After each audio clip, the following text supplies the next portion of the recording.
شادی کے 2 ماہ بعد انہوں نے اس کا ہاتھ کھیر میں ڈلوایا۔ اس کے باوجود اسے پہلے دن کی دلہن کا آرام میسر رہتا۔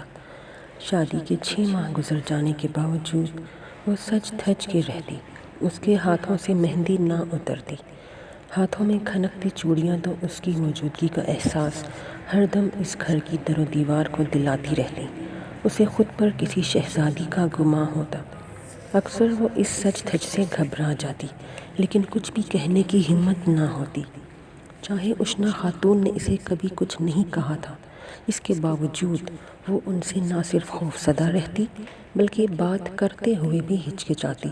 شاید اس کی وہ وجہ وہ باتیں تھیں جو اسے اپنی ساس کے اچھے سلوک کو غلط رنگ دے کر سکھائی جاتی تھیں۔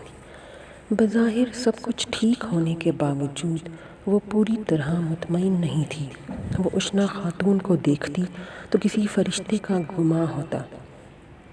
ان کی زبان نہ فالتو بولتی، نہ کان فضول سنتے۔ وہ ہر وقت باوضو رہتی، بے شمار دوسری عورتوں کی طرح ہاتھ میں تسبیح لیے نہیں رکھتی تھیں۔ ان کا کہنا تھا کہ عبادت کا مزہ تو تنہائی میں ہے۔ ہر وقت تسبیح ہاتھ میں رکھنے سے نہ عبادت کا مزہ آتا ہے اور تسبیح کی بے ادبی الگ ہوتی ہے۔ دھیان بھٹکا رہے تو سکون نہیں آتا۔ جب ہم محبوب کی پوری توجہ چاہتے ہیں تو محبوب کو پوری توجہ کیوں نہ دیں؟ ان کا بے ریا لہجہ، سچائی سے بھرپور لفظ اسے حیران کر دیتے۔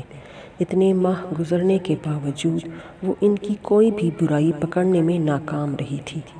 وہ شانزے کی غلطیوں پر یوں پردہ ڈالتی کہ وہ شرمندہ ہو جاتی۔ جب اس نے پہلی بار قورمہ بنایا، پہلا لقمہ لیتے ہی اسے احساس ہوا کہ کھانے میں اچھی خاصی خرابی ہے، اور اس خرابی کی سمجھ اسے نہ آئی۔ ساس کو بتانے یا پوچھنے کی ہمت نہیں تھی۔ اس نے جیسے تیسے ہانڈی ڈھکی اور کچن سے باہر آ گئی۔ رات کو متوقع بے عزتی اس کی آنکھوں کے سامنے آئی تو آنکھیں نم ہو گئیں۔ رات کھانے کی میز پر وہ منتظر تھی کہ کب یوسف اسے ڈانٹے، ساس لقمے دے اور دیور کھانا چھوڑ کر چلا جائے، لیکن یوسف نے پہلا نوالہ لے کر یوں تعریف کی کہ وہ پھٹی نگاہوں سے انہیں دیکھتی رہ گئی۔ اتنی ہمنک کہ مسکرانے کا بھی خیال نہ آیا۔ شانزے نے بنایا ہے، مٹھاس بھرے الفاظ سماعت سے ٹکرائے۔ اس نے حیرانی سے ساس کو دیکھا، وہی بے ریا، وہی متانت بھرا انداز۔